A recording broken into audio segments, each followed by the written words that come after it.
Hace unos meses caí en el vicio de los microrelatos, leí muchísimo a Ana María Shua, leí distintos autores de este género, mágico género de la literatura, pero a veces un poco olvidado, y decidí hacer una competencia. Una competencia donde ustedes enviaron 600 microrelatos de 50 palabras o menos. Y hoy discutiremos los mejores, 11 ideal de esta competencia, para explorar así un poco de la magia de esta forma de arte. Bueno, lectores, bienvenidos a este episodio. Toda esta idea empezó de la competencia, todo arrancó por un video que yo hice en Instagram, que todavía está dando vueltas por ahí, que por cierto, una cuenta me la robó y también sacó el mismo video, pero me quitó a mí. Ya es segunda vez que me lo hacen, pero bueno.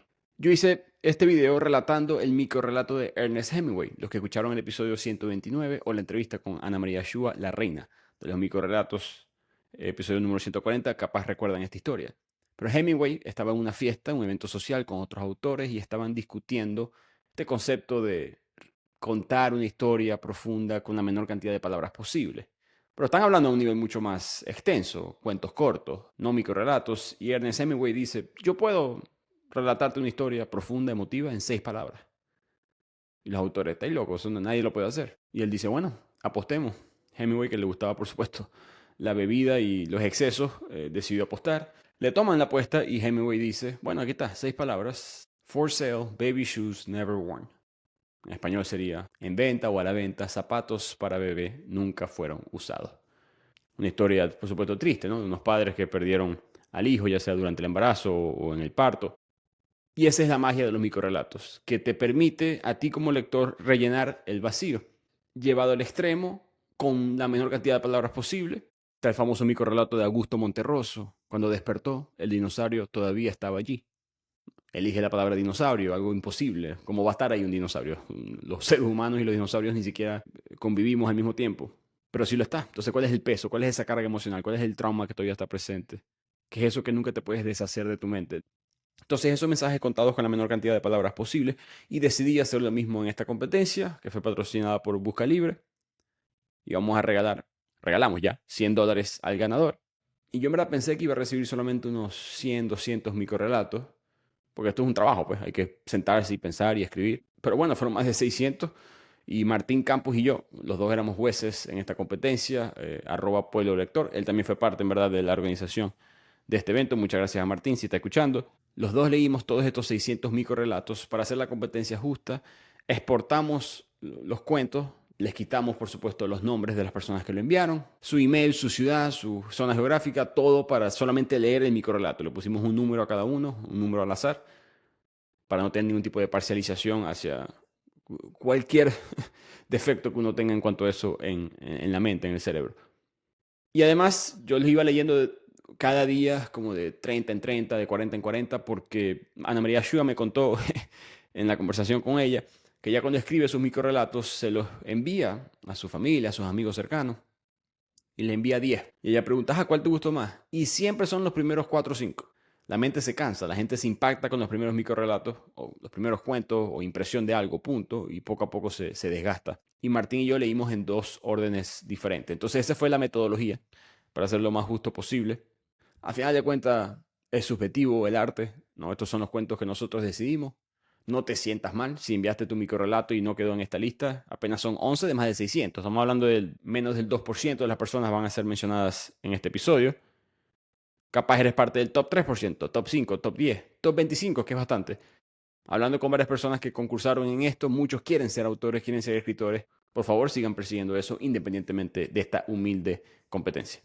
Así que sin orden en particular, mencionaré los 8 que fueron mención honorífica y después mencionaré el top 3, el podio de esta competencia. Empezamos entonces con Juan Maveroff, de Buenos Aires, Argentina, con un microrelato que se llama El mismo idioma. Entró a la tienda de mascotas y sin saludar apuntó a los loros. ¿Un loro?, preguntó la empleada. Un loro. ¿Le gusta el carmesí? Sí. ¿Con efectivo o tarjeta? Tarjeta. Muchas gracias, adiós. Adiós. Al salir, la ninfa Eco sonrió. Había encontrado un compañero que hablaba su mismo idioma. Buenísimo el cuento este de Juan. El contexto para los que no entendieron la historia. Eco es una personaje de la mitología griega. Ella era una ninfa que era conocida por su carisma, su belleza y sobre todo por su habilidad de poder hablar sin parar. La chismosa de la cuadra, pero muy elocuente, que te amarraba con sus palabras. Esa era ella. Según la mitología griega, Hera, la esposa de Zeus, era muy celosa, y Zeus utilizaba a Eco. Le decía a Eco: distrae a mi esposa para yo poderle ser infiel, para yo pegarle cacho, coloquialmente hablando. Hera se dio cuenta, como castigo la maldijo y le dijo: te voy a obligar a repetir únicamente tus últimas palabras que escuches. Más nunca vas a poder iniciar una conversación por ti misma. A lo que ella recibe esa maldición, además se enamora de Narciso, que es el mismo de donde sacamos la palabra de narcisismo. Eso es otro cuento. El punto es que ella, al no poder expresar su amor por él, cae en una crisis emocional. Ella se desvaneció, se fue hacia las montañas, más nunca fue encontrada. Solo quedó su voz, que solamente podía repetir las últimas palabras que nosotros decíamos. Y ese es el eco de la montaña, de ahí viene el término eco. Entonces me gustó el microrelato por eso, te entretiene. Siempre repite la última palabra, no te das cuenta que es eco hasta que el narrador te explica. La empleada dice: un loro, un loro. ¿Le gusta el carmesí? Y ella dice: sí, la última sílaba, no puede decir otra cosa. Efectivo, tarjeta, tarjeta. Adiós, adiós. Y la felicidad de que Eco encontró a alguien que hablara su mismo idioma, que es el título del cuento. Y yo en el blog, los que me siguen, he escrito sobre esto, de que el idioma puede ser el mensaje en sí mismo. Oscar Wilde, desde la cárcel, en De Profundis, él dice: nunca me gustó que a Jesucristo se le leyera de la traducción de una traducción. Porque Jesús habló arameo, pero el Evangelio está escrito en griego. No se sabe dónde, no se sabe quién lo escribió, pero fue escrito en alguna zona que se hablaba griego del Imperio Romano. Y después uno lo lee en español o en inglés. O quizás hasta de griego a latín, de latín a inglés a español. Algo se pierde ahí, ¿no? Algo se pierde en esa traducción. Y Eco está buscando a alguien que pueda hablar su propio idioma. Le pregunté a Juan que cuál fue su idea, su motivación para escribir esto, y él dijo: quiero un microrelato con un buen remate, ¿no? Con un buen final. La idea de un loro que repite la última palabra siempre termina siendo como una especie de chiste. Quería usarlo como una escopeta de Chekhov, el gran autor. Y la ninfa Eco siempre me pareció un personaje muy enternecedor. No sé bien si quise transmitir un mensaje, me dice Juan. Simplemente quería darle ese remate. Y esto siempre sucede con los microrelatos. Ana María Shua, yo le preguntaba muchas veces: ay, Ana María, ¿qué querías hacer con este relato? Porque tiene un mensaje muy profundo. Y ella: no, escribí esta historia porque me pareció increíble que esto haya sucedido en la vida real y quise condensarlo. Y sí, se puede interpretar así como estás diciendo tú, pero no pensé en eso. Así que felicitaciones a Juan. Siguiente, Esteban García Maías, de Concepción, en Chile. Título: Enfrente de la casa. ¿Sigues enojada, mamá?, alcanzó a preguntarle el niño. Y muchas personas enviaron microrelatos que eran relacionados a la muerte, porque cuando quieres sorprender, impactar, en pocas palabras, la muerte es un instrumento muy útil. Y a mí me gustó cómo jugó con los tiempos. Me dice: ¿sigues enojada, mamá?, alcanzó a preguntarle el niño. La pregunta está hecha en presente y después dice, habla en pasado. Pareciera que fuera un recuerdo, posiblemente. O es algo que quizás está sucediendo y estamos viendo en vivo, como claramente el niño, frente a su casa, por eso el título, enfrente a la casa, fue probablemente atropellado por un carro o algo grave sucedió, el niño ha muerto. Y a veces el conflicto, las grandes tragedias no se gritan, se susurran. Y creo que todo eso estaba guardado en este microrelato. Sencillo pero complejo al mismo tiempo. La explicación de Esteban: él dijo que quería un relato que comunicara la culpa con el costo de la muerte. Enfrente de la casa, donde los niños juegan, donde pasan autos, donde los perros eventualmente muerden a alguien, hay muchas posibilidades de que algo salga mal. Y la pérdida deja culpa. Culpa que tarde o temprano todo padre siente. No era un cuento con mensaje para mí, sino para compartir una sensación común. Yo sabía que era un buen cuento, pero temía que quien lo leyera lo encontrara demasiado cruel. Y cruel es, eso no se puede negar. Pero llegar a ese nivel de crueldad, en pocas palabras, tiene su arte y por eso está mencionado en este episodio. Felicitaciones a Esteban. Siguiente, El vendedor de espejos, de José Iturriaga, de Curicó, Chile. Recuerda, hijo, grandes decisiones se tomaron al cepillarse los dientes. 10 palabras también solamente este contexto. Bueno, es casi humorístico al principio. De hecho, fue Martín el que me despertó un poco sobre este cuento. Yo lo había pasado de largo. Y él me dijo: no, léelo varias veces para que entiendas. Te está dando este mensaje de que lo rutinario en la vida es donde sucede la magia de la vida. A veces el arte se enfoca en la experiencia en sí. Pero ¿cuándo decidiste tomar esa experiencia? ¿O cómo decidiste tomar esa experiencia? Frente al espejo en la mañana es que se han decidido divorcios, confesiones, mudanzas, comienzos. Las grandes decisiones no se anuncian, se sienten. Así que saludos a José. Siguiente, Luis María Casco, de Comodoro Rivadavia, en Argentina. Este me pareció quizás el más original de la competencia. Se llama 51. Los que están viendo esto en video pueden ver la imagen, puse la imagen del microrrelato porque es importante ver las palabras que están en mayúscula, las que están en minúscula. En mayúscula, todas las letras en mayúscula. Apocalipsis. Debajo, ahora van a estar las letras escritas de manera normal. Había un país en el que no existía el miedo. Murieron todos. Todo en mayúscula. Apocalipsis. Tres palabras diferentes. Había un país en el que no existía el miedo. Todos murieron excepto uno, el genocida. Todo en mayúscula. Elipsis. Había. Todo en mayúscula. Vi un país por acá. Dicen que en él no existe el miedo. Tres puntos suspensivos. H. Y ahí se acaba el microrrelato. Es curioso, yo le pregunté a él, ¿te inspiraste en algo? Y él me dice, en nada. Me lo inventé caminando por la cuadra de mi casa al trabajo en una mañana de invierno. No hay mensaje, solamente quería jugar con técnicas gramaticales y literarias. Por eso se llama 51, porque son 5 microrrelatos en uno. 5 y 1. Simple pero complejo, y viceversa. Parece complejo, pero es simple. Y fue uno de los pocos que jugó de esa manera en la competencia y por eso lo tengo aquí. ¿De qué habló él? Bueno, lo podemos interpretar como siempre, como queramos, pero básicamente vemos distintos títulos: Apocalipsis, Apocalipsis, Elipsis, y la H. Pero nos está narrando un apocalipsis que el término te hace sentir que es algo quizás climático o un meteorito, algo como lo que llaman en las leyes de Estados Unidos un elemento de Dios. No es un término religioso en verdad, sino algo fuera del poder del ser humano. Pero en este relato él dice, todos murieron excepto uno, el genocida. Entonces fue un ser humano que creó esto. Pero al final se dice, vio un país por acá. Dicen que en él no existe el miedo. Como si alguien está buscando ese país, ese lugar donde sucedió este genocidio. Entonces era como si un testigo del futuro pregunte por este país mítico sin miedo ya inexistente. Y la respuesta fue simplemente el silencio. Por eso esos puntos suspensivos al final.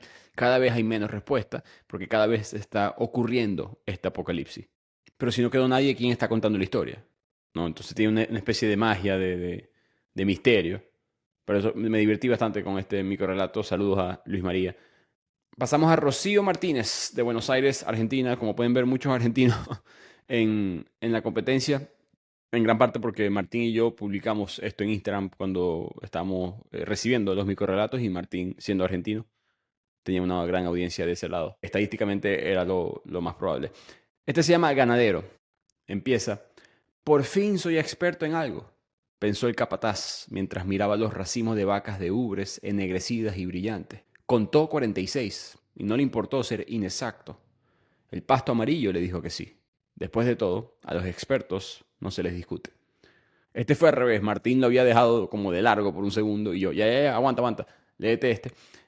Hablé con la autora, con Rocío. Ella me dice, bueno, yo soy de Argentina, una nación donde la ganadería tiene y ha tenido una importancia tremenda en la economía, la cultura. Pero hay una dualidad, como siempre, en pensar que el trabajo del campo es fácil. En verdad es un trabajo muy complicado, dice ella, ignorado por el resto. Por eso dice que hay 46 vacas, 46 millones de habitantes ahí en Argentina. Pero ese número no es exacto, pero tampoco le importa a él. Para los 46, para nosotros, las vacas son prácticamente algo que crece en los árboles. Hay tanta abundancia de esto. Pero yo menciono en el relato las ubres ennegrecidas, el pasto amarillo. Eso es una señal de decadencia. Continúa ella que esto es una crítica general a los dirigentes de este enorme y abundante país, que por alguna razón no termina de alcanzar su máxima prosperidad. Así que esas fueron las palabras de Rocío. Yo en verdad no lo interpreté para nada así. No había visto ese mensaje dentro del microrelato. Yo lo disfruté porque me pareció una imposibilidad lógica de dos conceptos que son ciertos pero no pueden existir al mismo tiempo. Un poco de gato de Schrödinger o algo por el estilo. Pero él dice, el ganadero empieza, por fin soy experto en algo. Entonces es experto, pero después él dice que contó 46 vacas, pero no fue exacto. Y no importaba mucho ser exacto. Y también dice que a los expertos no se les discute. Que me pareció un mensaje increíble de nuestra sociedad, ¿no? Los expertos en política, los catadores de vino. Este es el mejor vino porque los expertos lo dijeron. Pero el experto se puede equivocar. No, es que a los expertos no se les discute. Entonces, ¿sabemos la verdad, sí o no? Que pareciera que alguien nos está escondiendo algo. Y así leí yo lo de ganadero. Pero tenía un mensaje hasta quizá más político de lo que yo pensaba y felicitaciones a Rocío por eso. Vamos ahora al siguiente microrelato, microcuento con la paisana María Ignacia Barra de Caracas, Venezuela. Título: Confianza. ¿Estás seguro?, dijo el hombre con la filosa cuchilla sobre mi cuello.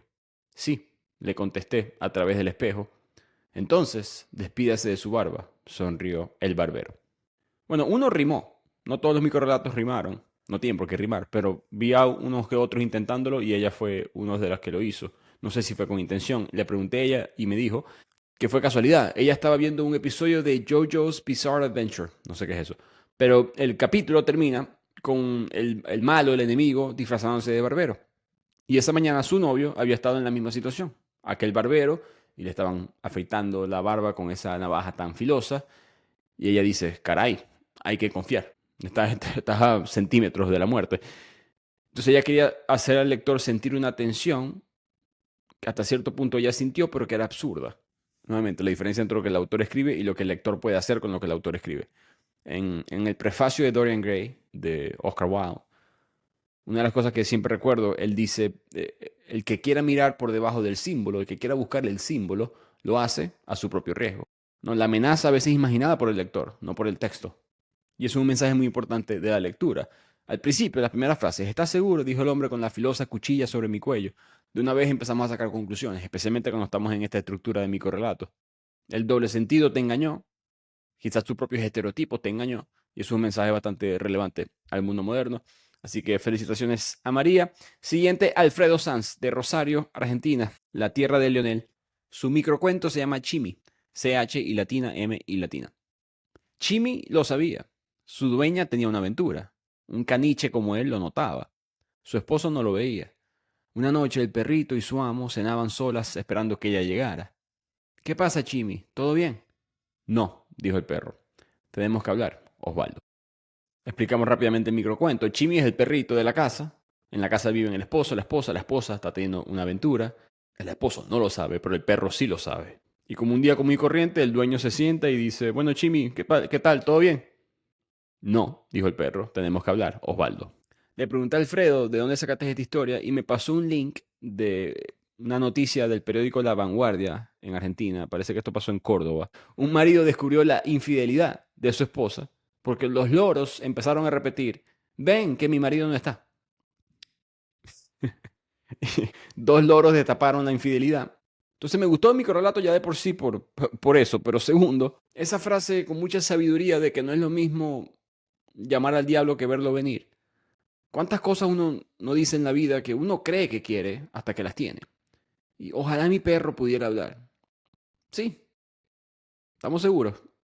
¿Qué pasaría si en verdad estas personas que presencian nuestros momentos a veces más íntimos, más personales, solitarios en la casa, qué pasa si en verdad ellos pudieran hablar? Me recordó un poco a Te Chiang, que Te Chiang se hace esa pregunta muchas veces, ¿no? Él trata de responder esas preguntas. ¿Qué pasaría si en verdad tuviéramos una memoria perfecta? Qué increíble sería que cada momento de nuestras vidas quede guardado en un Dropbox o en Google Drive y podamos verificar todo lo que ha pasado. Suena bien, hasta que lo piensas un poco más. Y parecido al microrelato de Eco, tiene un remate al final con un mensaje increíble donde se muestra el perro siendo básicamente el único adulto en la casa. Siguiente, Florencia Chicorino, de Mendoza, Argentina. Muy buena esta, se llama Libre Mercado. Laura era una desgraciada mujer. Varias veces pensó en terminar con su vida. Si nunca lo hizo, fue porque siempre encontró por ahí a alguien más sufrido que ella. Todos sabemos que la competencia hace bien al mercado.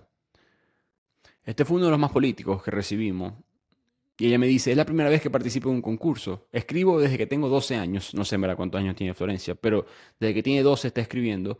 Nunca se animó a compartir algo tan mío hasta ahora. Pero ella dice que esto es una crítica al modelo social actual, donde no hay tiempo para la reflexión, mucho menos para darse el lugar a sentir o tratar de lidiar con el dolor. Para reflexionar o sentir el dolor, adolecerse, es necesario tomarse un tiempo, pero el tiempo es dinero y hay que seguir produciendo.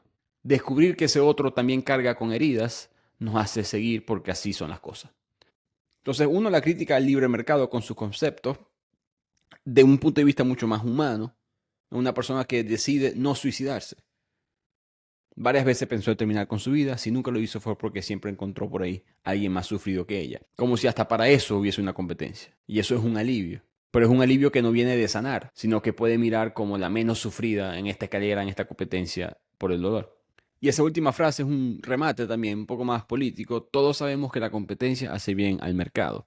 Se deshumaniza, ¿no? El ser humano y el sufrimiento, el dolor se convierte en una especie de métrica de eficiencia o rendimiento. Entonces, muy bueno el de Florencia. Ahora sí pasamos al podio, al tercer, segundo y primer lugar. Vamos con María Ignacia Barra, de Santiago, de Chile. Sin título, arranca. Censo, grité. Una mujer salió. Comuna, renca. Integrantes, 2. Mi marido se fue. Hijos nacidos vivos, 2. Vivos actualmente, 1. Edad, 15 años. ¿Alguna dificultad? Epilepsia. ¿Afecta su concentración? No, pero no puedo trabajar. Perfecto. Sensada. Buen día. Me encantó este. Fue kafkiano para mí. La burocracia, ¿no? Yo siempre he dicho que Kafka hoy en día estuviera quejándose del mundo corporativo por todos lados. En este caso es una burocracia mucho más gubernamental. Están haciendo el censo. Y esta mujer sale y le preguntan, ¿cuánta gente vive en la casa? Bueno, 2, porque mi marido se fue. No tengo a mi hijo. ¿Y cuántos hijos nacidos vivos tiene? Bueno, 1. Entonces, de por sí ya estamos en un lugar que claramente la violencia es un problema. ¿Alguna dificultad médica? Epilepsia. ¿Afecta tu concentración? No, pero en verdad no puedo trabajar. Y no le dejo terminar esa frase. De una vez pasa perfecto, sensada. Porque yo vine aquí a cumplir con mi trabajo. El aspecto humano de esta conversación no me interesa, dice la persona que está conduciendo este censo. Adicionalmente, lo disfruté porque el censo termina siendo como una especie de confesión involuntaria. Ella va respondiendo con una aparente frialdad, ¿no? Se nota que es una mujer fuerte. Puede responder cada pregunta a pesar de lo dolorosa que es la respuesta, que le da más ese toque kafkiano aún, ¿no? El abandono, la muerte, la enfermedad, todo se queda escondido, silenciado, dentro de un papel más que hay que tener que rellenar. Y del lado de la censista, ella no reacciona, no puede. Ella también está amarrada dentro de su propio mundo, en su propio guión, y revela como a 2 personas víctimas del sistema a su propio estilo. Así que muy buen microrelato de parte de María Ignacia. Vamos ahora al segundo lugar, Cinta Bonabello, o Bonabelo, de Buenos Aires, Argentina. Se llama Sala de Espera. Sería como cualquier entrevista. ¿Qué iba a decir al cruzar la enorme puerta? Sudaba de nervios, los cambios siempre lo ponían así. Ramírez, anunciaron.